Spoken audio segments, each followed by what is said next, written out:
procedure for tedious defaults and simplify and rationalize the compounding guidelines for such defaults. Simplification of reassessment. I propose to thoroughly simplify the provisions for reopening and reassessment. An assessment hereinafter can be reopened beyond 3 years from the end of the assessment year only if the escaped income is 50 lakh rupees or more, up to a maximum period of 5 years from the end of the assessment year.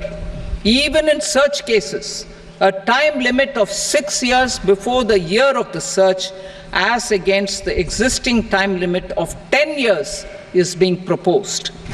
This will reduce tax uncertainty and disputes. Simplification and rationalization of capital gains. Capital gains taxation is also proposed to be hugely simplified. Short-term gains on certain financial assets shall henceforth attract a tax rate of 20%, while that on all other financial assets and all non-financial assets shall continue to attract the applicable tax rate. Long-term gains on all financial and non-financial assets, on the other hand, will attract a tax rate of 12.5%. For the benefit of the lower and the middle income classes, I propose to increase the limit of exemption of capital gains on certain financial assets to 1.25 lakh rupees per year. Listed financial assets held for more than a year will be classified as long-term, while unlisted financial assets and all non-financial assets will have to be held for at least 2 years to be classified as long-term. Unlisted bonds and debentures, debt mutual funds, and market-linked debentures, irrespective of holding period, however, will attract tax on capital gains at applicable rates. Taxpayer services. All the major taxpayer services under GST and most services under customs and income tax have been digitalized. All remaining services of customs and income tax, including rectification and order giving effect to appellate orders, shall be digitalized and made paperless over the next 2 years. Litigation and appeals. While our concerted efforts to reduce pendency of appeals at various appellate fora are beginning to show good results, it will continue to engage our highest attention. To dispose of the backlog of first appeals, I plan to deploy more officers to hear and decide such appeals, especially those with large tax effect. For resolution of certain income tax disputes pending an appeal, I am also proposing Vivad Se Vishwas Scheme 2024.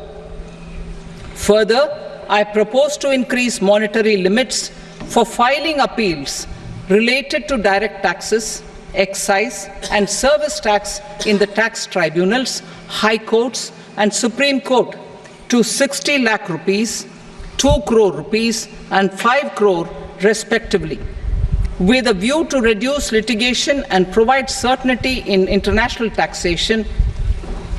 We will expand the scope of safe harbor rules and make them more attractive. We will also streamline the transfer pricing assessment procedure. Employment and investment. I have a few proposals to promote investment and foster employment. First of all, to bolster the Indian startup ecosystem, boost the entrepreneurial spirit, and to support innovation, I propose to abolish the so-called angel tax for all classes of investors. Second, there is tremendous potential for cruise tourism in India. to give a fillip to this employment-generating industry, I am proposing a simpler tax regime for foreign shipping companies operating domestic cruises in the country. Third, India is a world leader in the diamond cutting and polishing industry, which employs a large number of skilled workers. To further promote the development of this sector, we would provide for safe harbor rates for foreign mining companies selling raw diamonds in the country. Fourth, to attract foreign capital for our development needs, I propose to reduce the corporate tax rate on foreign companies from 40 to 35%. Deepening the tax base. I have a couple of proposals for deepening the tax base. First, security transaction tax on futures and options of securities is proposed to be increased to 0.02% and 0.1% respectively. Second, for reasons of equity, I propose to tax income received on buyback of shares in the hands of recipients. Other proposals: to improve social security benefits, deduction of expenditure by employers towards NPS is proposed to be increased from 10 to 14% of the employee's salary. Similarly, deduction of this expenditure up to 14% of salary from the income of employees in private sector, public sector banks and undertakings opting for the new tax regime is proposed to be provided. Indian professionals working in multinationals get ESOPs and invest in social security schemes and other movable assets abroad.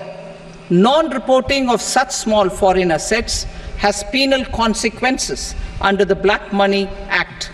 Such non-reporting of movable assets up to 20 lakh rupees is proposed to be depenalized.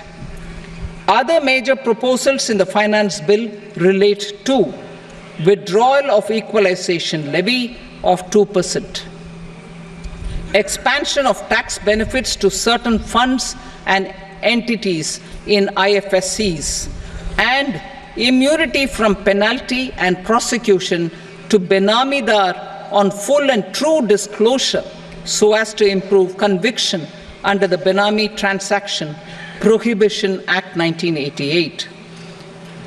Personal income tax. Coming to personal income tax rates, I have two announcements to make for those opting for the new tax regime. First, the standard deduction for salaried employees is proposed to be increased from 50,000 to 75,000 rupees.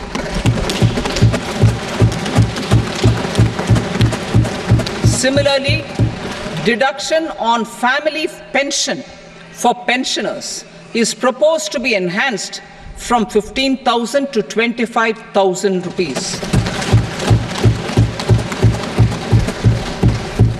This will provide relief to about 4 crore salaried individuals and pensioners.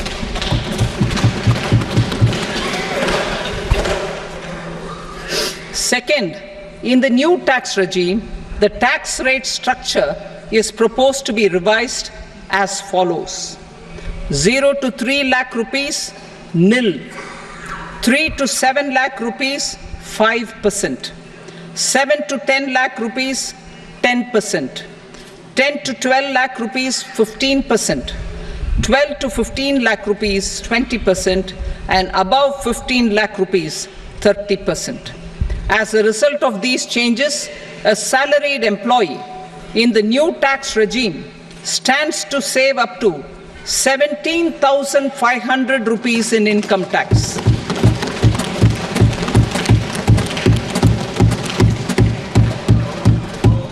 Apart from these, I am also making some other changes as given in the annexure.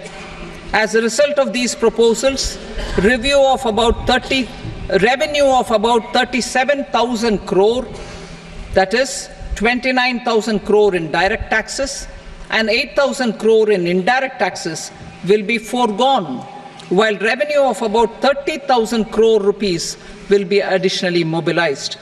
Thus, the total revenue foregone is about 7,000 crores annually. Mr. Speaker, sir, with this, I commend the budget to this august House. Jai Hind.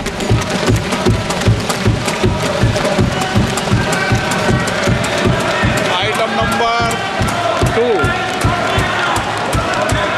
Item number 2.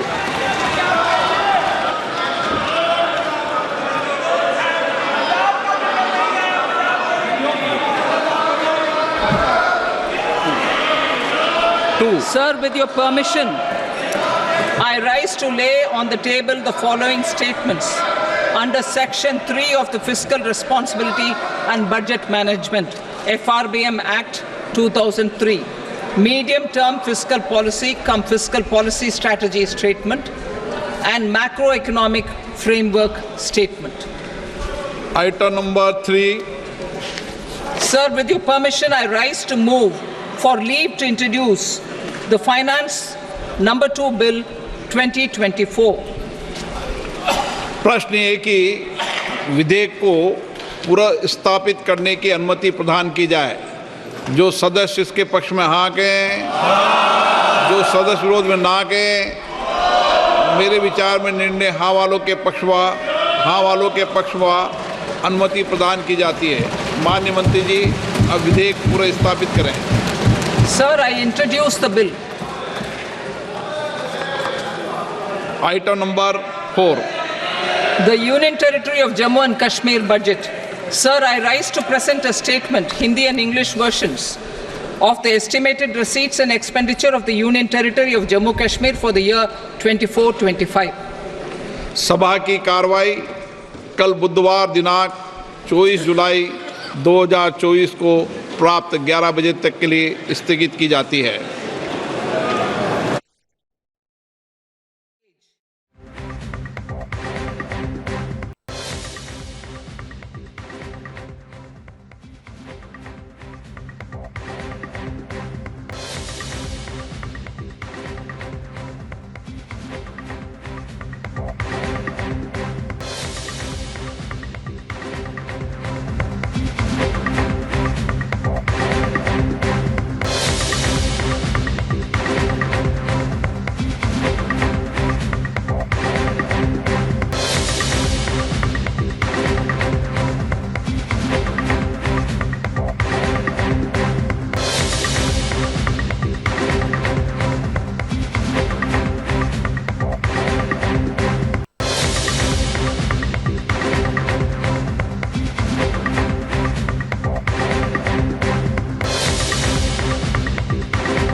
Relief ಕೊಟ್ಟಿದೆ ಕೇಂದ್ರ.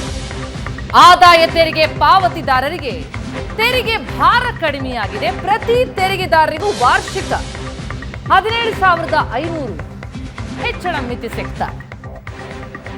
10 ರಿಂದ 12 ಲಕ್ಷದವರೆಗೆ 15% ತೆರಿಗೆ. ಈ ಮೂಲಕ ಸಂಬಳದಾರರು ಏನ್ ನಿರೀಕ್ಷೆಯನ್ನು ಇಟ್ಕೊಂಡಿದ್ರು ಕೊಂಚ ರಿಲೀಫ್ ಸಿಗಬಹುದು ಅಂತ ಅವರ ಪಾಲಿಗೆ ಬಿಗ್ ರಿಲೀಫ್ ಕೊಟ್ಟಿದೆ ಕೇಂದ್ರ.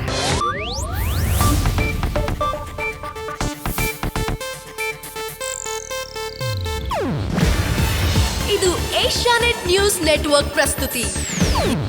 ನೀವು ನೋಡ್ತಿದ್ದೀರಾ ಏಷ್ಯಾನೆಟ್ ಸುವರ್ಣ ನ್ಯೂಸ್.